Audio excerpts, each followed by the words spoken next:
This is John Dollar of Prayer Builders in Winona, Minnesota, and today we're in 1 Thessalonians chapter 2, verse 3. And today we are looking character matters.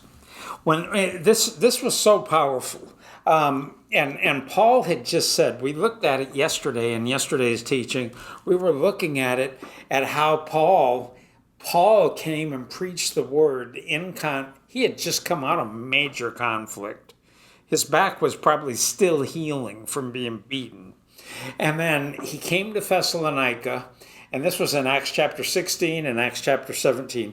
He came to Thessalonica, and then a huge riot occurred in Thessalonica. A huge riot. I mean, he was sandwiched between this. I mean, this was not something, it wasn't like he was, well, a lot of times when people get in ministry, I want to be a traveling minister. And they just think, I want to go from church to church and stand up, preach a sermon, and take an offering. Paul's call was not that glamorous. and then, I mean, here he was. There was character. Something was driving Paul on the inside, and it was worthwhile. And what was driving Paul on the inside was real. But if you look right here, Paul said these three things. There were three things here. Look at this. What Paul said, that when we came to you, in verse 3, look at this. It says, our exhortation. He says, our exhortation was not of, in the King James, it says, our exhortation was not of deceit or of uncleanness or of guile. Now, he mentioned three things. Now, that word deceit basically means it wasn't, when we came to you, we didn't bring to you any kind of a fraudulent message to try to get you to stray. I mean, Paul was up against so much resistance. I mean, something was driving him and compelling him, and it was to take truth to people. And then the very next day, he said there was nothing fraudulent about when we came to you and when we were reaching out to you and exhorting you. And that word exhortation is influencing people to come to God, to draw close to God. He said, when we came to you trying to get you to draw close to God, he said, we weren't being fraudulent. And then he says, nor were we of deceit, or no, that word deceit was the word fraudulent. And then he says, nor of uncleanness. And then he said, basically, that means impurity. Things that would be impure, things that are not pure. He said our hearts, our motives, they were pure.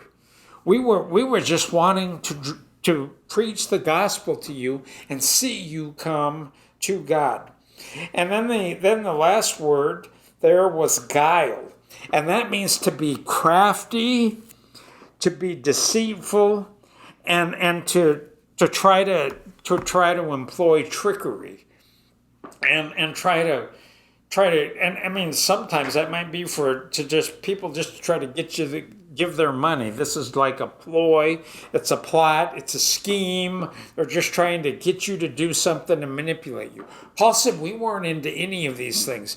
And I'll tell you what, even as ministers, even as believers, and I don't care whether you're in the ministry or I don't care if you're in your daily life and business, we constantly need to be evaluating our motives and looking at our hearts and making sure that whatever we're doing with others, we're doing it with the right heart.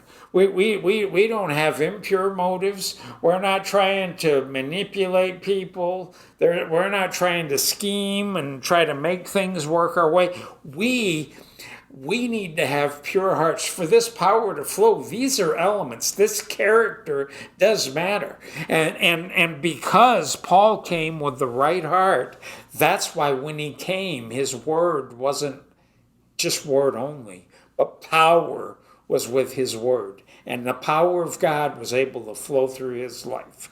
So anyway, I just want to encourage you with this. I hope this was an encouragement to you as we move through this book. And feel free to click into the playlist. If you've missed any of the verses from this point, go back to the first verse. chapter 1, verse 1, and they'll keep on playing.